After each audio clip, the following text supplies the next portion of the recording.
comes down to this simple awareness. Somebody, whether it's two people or a room full of people or a world full, in other words, it doesn't matter how big the crowd is, somebody, some perspective is going to be the dominant influence in this moment.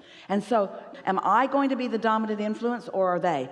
Is this person in their sickness, in their addiction, in their sadness, in their disconnection, are they going to dominate? Are they going to be the strongest influence in this conversation? Or am I, speaking of you?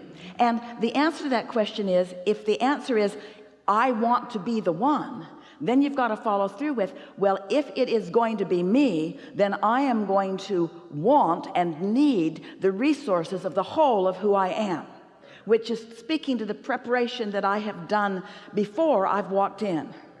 When you discover how simple it is, how really easy it is to get tuned in, tapped in, turned on, and how much clarity that it gives you, then in time anyone could come to you and you could at least hold your own influence. You might not be able to bring them instantaneously into your understanding, of course not, it's a process, but at least they won't suck you into believing in their dysfunction. As an uplifter or as a teacher, you want to say, I'd like to influence you to your own well-being.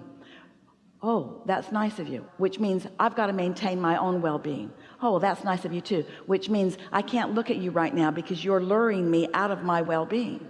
I can't have this conversation with you about everything that's going wrong in your experience and maintain my expectation of your well-being. You do it to each other when you come together in relationships. Two people rendezvousing because your inner beings have inspired you to be at a certain place at a certain time, and there you are with your inner beings all bright-eyed and bushy-tailed, bringing you together, and there you are, the beginning of something fantastic.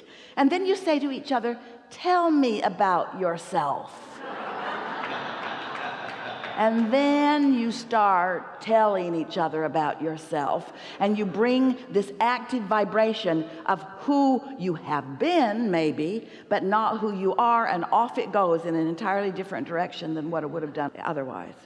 We think this is a really good time for a segment of refreshment.